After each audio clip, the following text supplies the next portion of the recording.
Ya memang zaman sekarang tuh kayak gitu. Jadi kalau misalkan mau ayam geprek, ayam penyet, itu tuh yang penting sambelnya banyak, orang pasti suka. Dan apalagi sambelnya bikin nagih gitu kan. Jadi orang repeat order terus, beli di situ ya kan. Saking cintanya orang Indonesia sama sambel, kadang beli ayam cuma buat wadah sambel doang. Jadi kayak ayamnya kecil, sambelnya banyak.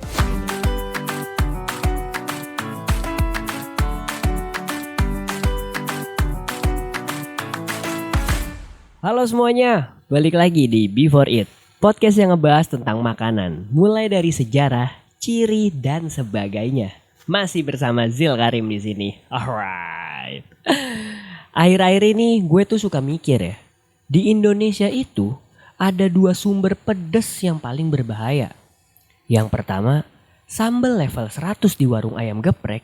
Dan yang kedua, komentar tetangga pas elu belum nikah-nikah. Dan dua-duanya punya efek yang sama nih. Bikin keringetan, jantung deg-degan, tapi besok dicari lagi. Sambal dicari karena nagih. Tetangga dicari karena mau pinjam sendok. Yah ilah. Dari situ gue kepikiran, kayaknya Indonesia itu ditakdirin hidup berdampingan sama pedes. Pedes makanannya, pedes kehidupannya, dan pedes gosip-gosipnya.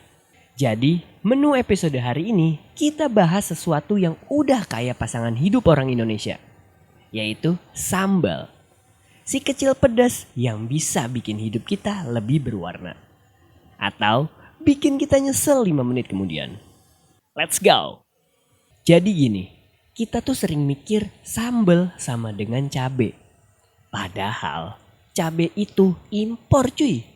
Datang dari Amerika Selatan, jauh-jauh nyebrang benua, buat satu tujuan yang mulia, membantu orang Indonesia melek sama kehidupan. Dan cabe masuk ke Nusantara lewat Portugis dan Spanyol.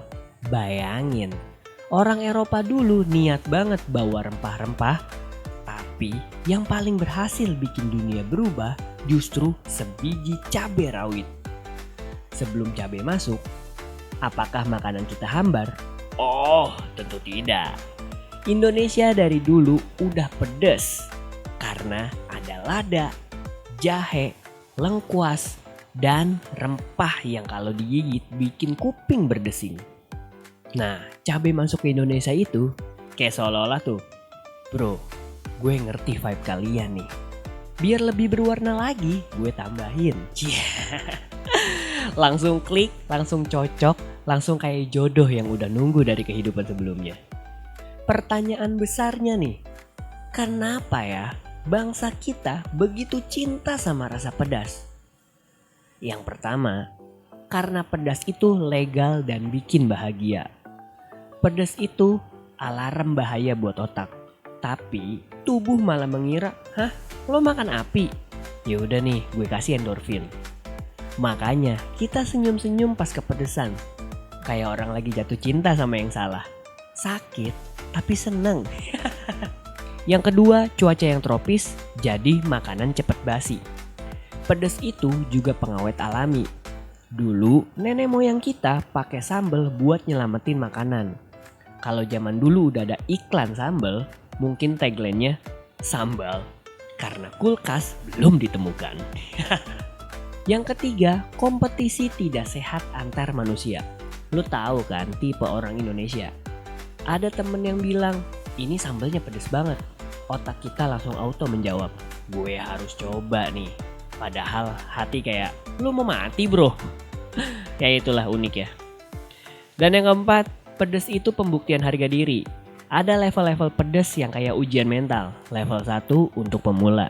Level 5 untuk manusia normal. Level 30 untuk orang-orang yang udah gak peduli hidupnya mau kemana.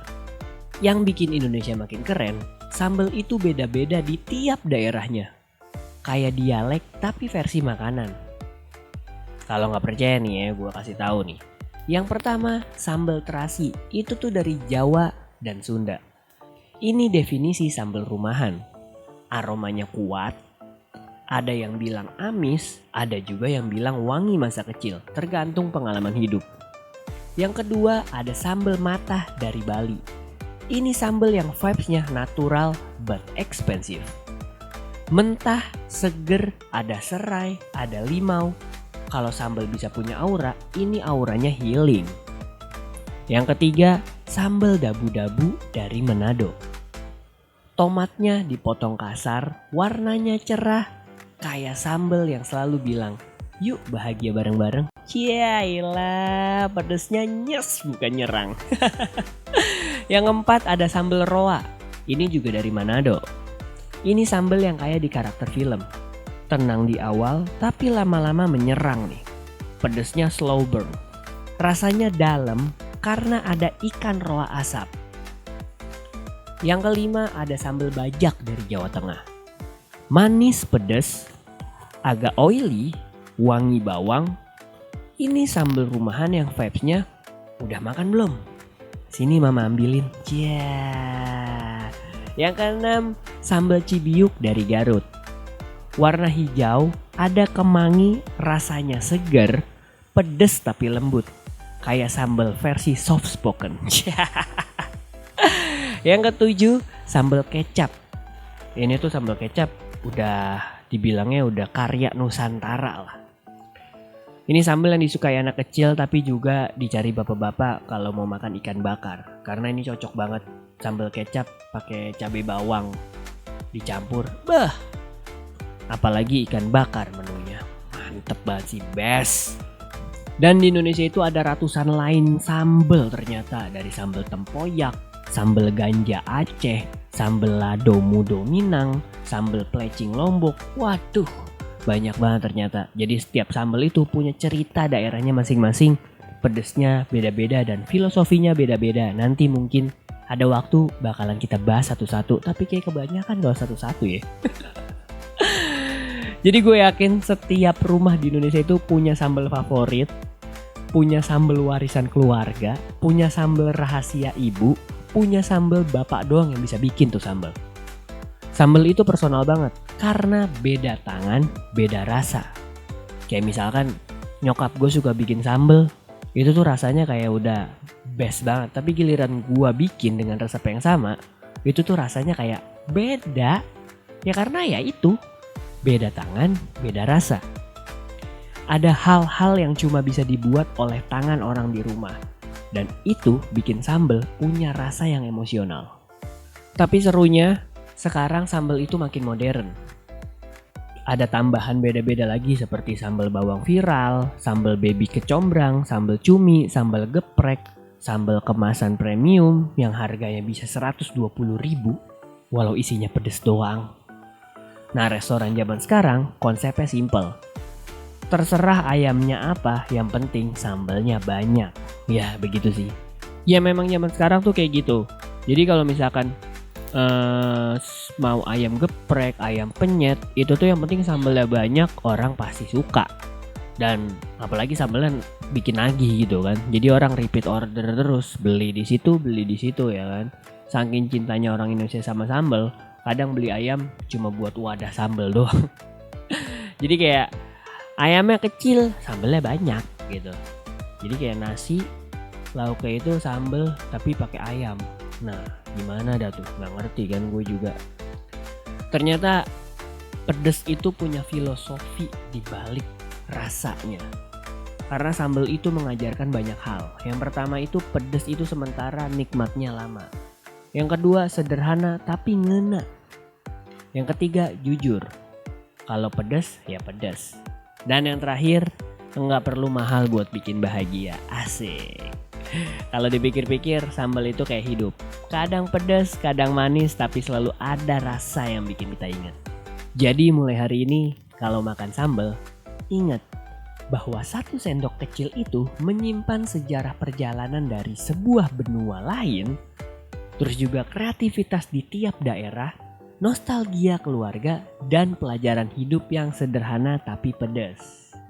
Nah itu dia, gimana? Lo punya cerita tentang sambal yang ada di rumah lo gak? Atau lo pernah mungkin ngerasain sambal yang paling enak di tempat mana? Lo bisa komen-komen di Spotify ya kan, di bawah ini. Kalau misalnya lu punya cerita-cerita mungkin bisa gue bacain. Dan kalau ketemu tetangga atau temen yang mulutnya lebih pedas dari sambal, ingat aja, sambal itu pedas tapi bikin hidup lebih nikmat. Yah, begitulah kisahnya sambal. Ternyata sambal itu bukan juga sama dengan cabe, karena cabe itu ternyata dari benua lain. Ternyata di Indonesia itu dulunya nggak pakai cabe ya. Pedes-pedesan itu dia pakai lada, dia pakai lengkuas, terus juga pakai rempah-rempah lainnya. Dan gue juga baru tahu ternyata cabai itu dibawa dari Portugis dan Spanyol pas zaman penjajahan. Gokil. Dan akhirnya mungkin dikembangbiakan di sini. Akhirnya banyak nih cabai-cabai aneh-aneh di sini kan. Ada cabai rawit, cabai merah, cabai keriting, cabai jablay, cabai apa lagi ya? Banyak banget dah. Tapi menurut gue kayak ya makan kalau nggak pedes nggak makan. Kalau misalkan makan flat aja tuh kayak nggak bikin hidup kita bergetar gitu. Iya. Pokoknya kayak gitu. Buat teman-teman kalau misalnya mau punya cerita tentang sambel, punya cerita tentang pedes-pedesan, atau apa ya, pernah nyobain atau pernah bikin sambal paling enak, bisa kasih resepnya di kolom komentar di bawah ya kan. Ya mungkin nanti bisa gue bacain satu persatu. Asik. Jadi mungkin cukup sekian untuk menu episode Before It kali ini, ceritanya tentang sambal. Ini episode tambahan yang gue bikin dadakan karena mungkin dari kemarin gue pengen upload tapi nggak sempet karena belum diedit. Jadi ini gue tambahin aja buat bonus episode ya kan, buat pengetahuan juga kalau ternyata sambal itu bukan sama dengan cabai. Jadi gimana ya, pedas itu di Indonesia itu ternyata dari lada, dari lengkuas, dari jahe, dan rempah-rempah lainnya aslinya Indonesia tuh. Ternyata cabai itu dibawa dari Portugis dan Spanyol. Oke, mungkin cukup sekian aja menu episode kali ini. Terima kasih yang udah dengerin. Dan emang ini tambahan aja, nggak ada videonya. Jadi sampai ketemu di menu episode berikutnya yang akan membahas tentang cerita-cerita unik, atau gue bakal ngobrol-ngobrol sama yang lain. Gue nggak tahu. Kita lihat aja nanti gimana. Terima kasih. Bye-bye.